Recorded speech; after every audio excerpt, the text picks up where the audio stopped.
An eye for an eye leaves the whole world blind. Hey guys, welcome back to 5nothing100nothing.com. I am Fugit. It stands for the fittest underdog guru using intelligent tactics. Today, guys, I want to talk to you about a quote from Gandhi. And I'm going to paraphrase, but basically he said, an eye for an eye leaves the whole world blind. And we've all been through situations in our life where we felt that there was injustice, right? And no matter how much of a forgiving person you are, how much you can, look past or, say you're going to be the bigger person and do nothing, there's something inside you that seeks justice. It seeks to either equal or overtake and repay with more punishment than perhaps fits the crime. And, we're seeing a lot of stuff this year, and it's bringing out a lot of raw emotions in people. And you're seeing a lot of, people divided on a lot of issues right now. And it's interesting because all you got to do is turn on any of the news networks and you'll see what's going on, at least some version of it. And then usually the networks spin on it and how they interpret it. If you go on YouTube channels, you're going to see the same thing. Or someone's, if you go on TikTok, you're going to see a lot of stuff there too. And so there's a lot of things to take in right now. And some people are fascinated by it and, seek to understand it and or have a very firm, almost aggressive stance on the way they view things. But, there's always a lot of different sides to the story. There's different angles. There's different perspectives. And I think that you've got to respect everybody's different viewpoint and seek to understand and listen.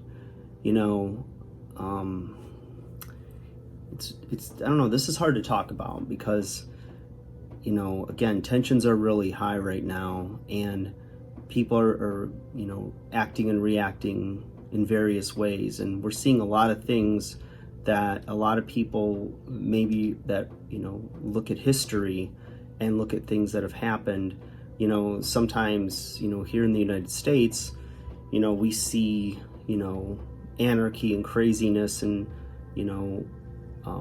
all kinds of just wild things, and think that that's, for other countries, that's overseas, or that was, back in your grandfather's era and things like that. Or like in Detroit, we're here in Detroit, the riots of '68, where you could still go down there and there's burned out buildings, and, you think about it, and, we're in a time like that right now. People say, revenge is a dish best served cold, right? And, sometimes when you get revenge, very few times I've noticed, do you feel better, because there was still a hurt. And when it heals, it leaves a scar, and it's a reminder of what happened. And depending on the severity of the offense, you're never the same.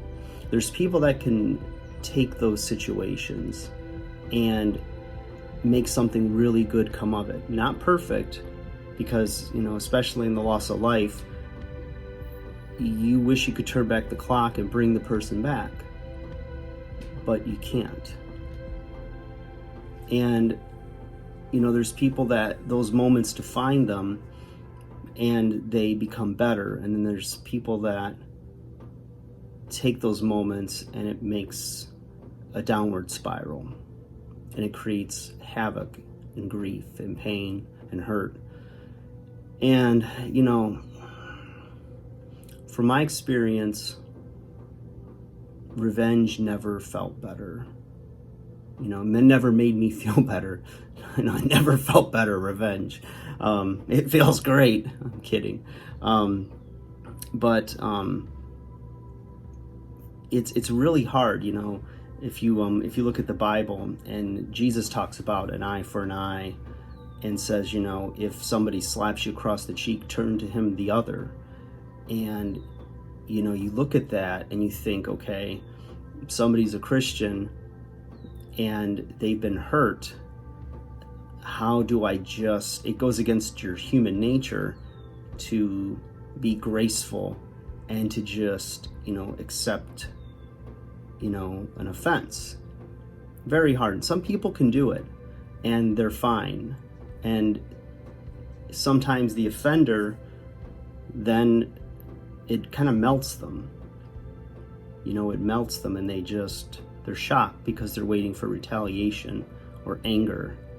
And when you don't show it, a lot of times it can neutralize a situation. We've seen situations this week where cops have put down their helmets, their batons, their bulletproof vests, and said, what can I do? We're all human beings, and marched with the protesters. And then we've seen the flip side of extreme violence and, you know, fires and riots and, you know, attacking innocent people, all kinds of stuff. You know, you've seen the best of humanity and the worst of humanity. And it's very, it can be very unsettling. No matter if you're isolated from it or if you're in the middle of it, it still affects us all. And I challenge you, no matter what your response is, to try to have empathy for those that are going through things. You know, if you know someone in your family or your life that is riddled with anxiety over things, you know, try to be, you know, a place of comfort, you know, stick together, you know, show love. Even if it's people in the street. I went for a run today and I nodded and smiled at everybody I saw on the street, you know, whether they had a mask on, a no mask, you know, just a nod or a nice, you know, greeting. And most people initially had like a hard look on their face, you know, because they didn't know when they're passing me in the street or on the road if what my intentions were, or if I was angry, or if I looked at them different, you know. And I just looked at them as a human being, that I have no context about their life, but their life is valued. And they don't know my story, I don't know theirs, but, you know, their life has value. And your life has value. So try not to get so worked up that you cause division in your social circle, in your family, in the streets. But try to bring healing and love. Try to be like those leaders before that have tried to bring unity and not division. So, good luck. Thinking about you, hope you're well. And yeah, it's over. Video's over.